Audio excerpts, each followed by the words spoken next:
बिस्मिल्लाहिर्रहमानिर्रहीम। अस्सलामुअलैकुम फ्रेंड्स, उम्मीद है आप सब खैरियत से होंगे। आप सबको मेरे चैनल में खुशामदीद। यकीनन आप KNN और दूसरे ब्रांड्स के सेमी कुक फ्रोज़न आइटम लेते ही होंगे, लेकिन अब आप बाजार से बहुत सस्ते और बेहतर सेमी कुक फ्रोज़न आइटम घर पे बनाइए। आज मैं आपसे सेमी कुक चपली कबाब की रेसिपी शेयर कर रही हूँ, जो कि बनाना बिल्कुल भी मुश्किल नहीं है। मैं कभी भी फ्रोज़न सेमी कुक आइटम बाजार से परचेज नहीं करती, इसी तरह हमेशा घर में बनाती हूँ। मैं आपको एक खास इंग्रेडिएंट भी बताऊंगी जो चपली कबाब को नरम, मुलायम, लचकदार और लंबे अरसे तक महफूज करने में मदद देता है। तो चलिए रेसिपी शुरू करते हैं। ये मैंने तकरीबन 1 kg बोनलेस चिकन लिया है, जिसमें से आधे थाई पीसेस हैं और आधे चेस्ट पीसेस हैं। चपली कबाब में चिकनाई का इस्तेमाल किया जाता है, तो हम चिकनाई का इस्तेमाल नहीं कर रहे। चिकनाई की जगह चिकन थाई पीसेस का इस्तेमाल करेंगे, क्योंकि चिकन थाई पीसेस में अच्छी खासी चिकनाई मौजूद होती है और थाई पीसेस का गोश्त थोड़ा सॉफ्ट होता है, तो चपली कबाब बहुत अच्छे बनकर तैयार होते हैं। जब भी आप चपली कबाब बनाएं तो इसी तरह साबुत पीसेस लेकर आएं और फिर गोश्त को अच्छी तरह वॉश करके तकरीबन आधे घंटे के लिए स्ट्रेनर में रखें, ताकि पानी बहुत अच्छे तरीके से निकल जाए। फिर उसके बाद चिकन की कटिंग करें। चलिए अब इनके छोटे छोटे पीसेस कर लेते हैं। पहले थाई पीसेस की कटिंग कर लेते हैं। आपने थाई पीसेस में से चिकनाई को अलग नहीं करना। ये आपको एक छोटी सी हड्डी नजर आ रही है, पहले इसकी कटिंग करके निकाल लें। इसी तरह तमाम थाई पीसेस में से ये छोटी सी हड्डी निकाल लीजिएगा और फिर उसके बाद थाई पीसेस की कटिंग कीजिएगा। इस तरह थाई पीसेस के और चेस्ट पीसेस के छोटे छोटे टुकड़े कर लेंगे।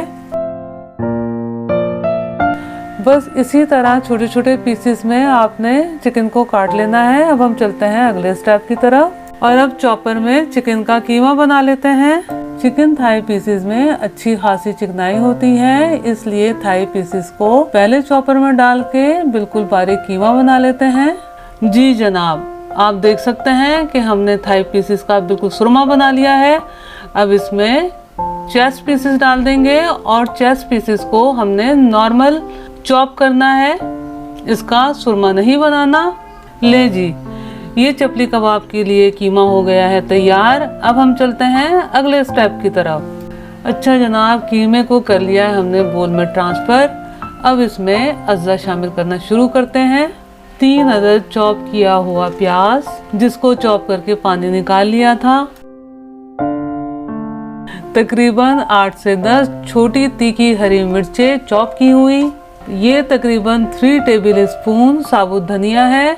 मैं देसी धनिया इस्तेमाल कर रही हूँ, जिसके छोटे दाने होते हैं। आप भी छोटे दानों का धनिया इस्तेमाल कीजिएगा। अगर बड़े दानों का इस्तेमाल कर रहे हैं तो फिर 2 टेबल स्पून डालिएगा। तकरीबन 2 टीस्पून नमक। इसमें पिसी हुई काली मिर्चें जाएंगी, तकरीबन 1 टीस्पून। 1.5 टेबल स्पून कुटी हुई लाल मिर्चें जाएंगी। नमक मिर्चें आप हस्बे जायका लीजिएगा। 1 टीस्पून साबुत जीरा।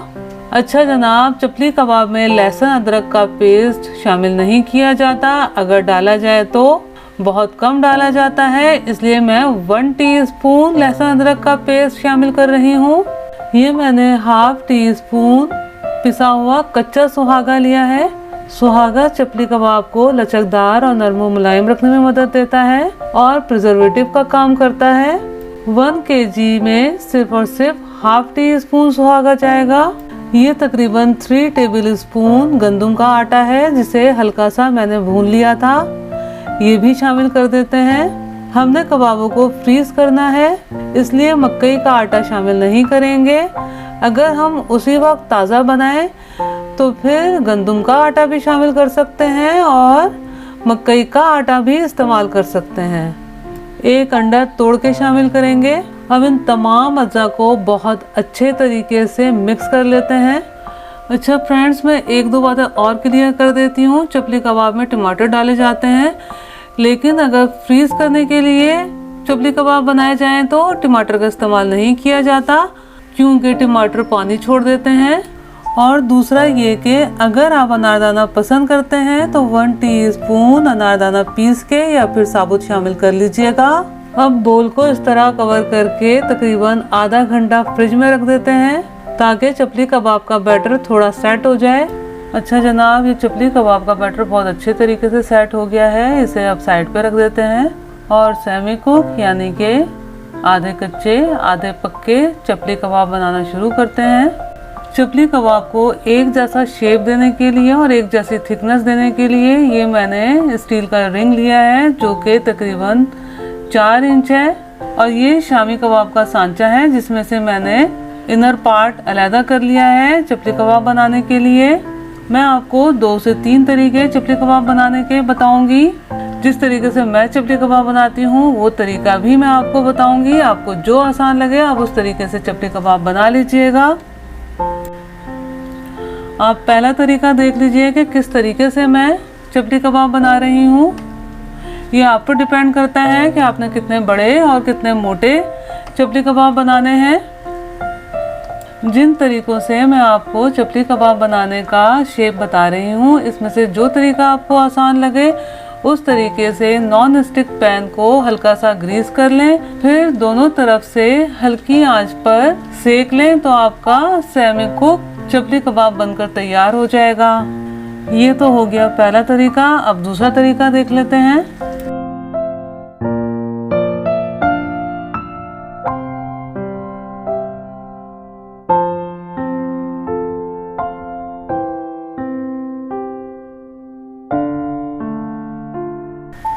अब ये हो गया दूसरा तरीका।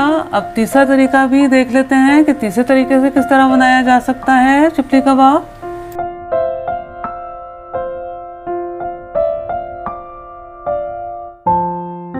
ये हो गया चपली कबाब बनाने का तीसरा तरीका।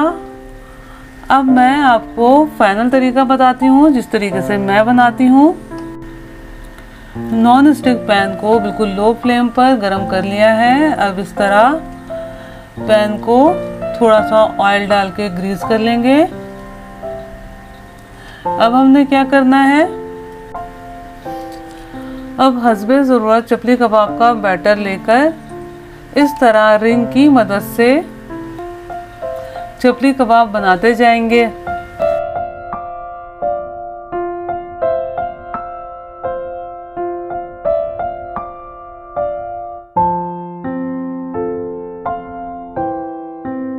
आप देख सकते हैं कि फ्लेम को मैंने कितना लो रखा हुआ है। आपने भी इतना ही लो रखना है फ्लेम को, क्योंकि हमने चपली कबाब के दोनों तरफ हल्की सी सिर्फ आंच लगानी है, बहुत ज़्यादा कुक नहीं करना।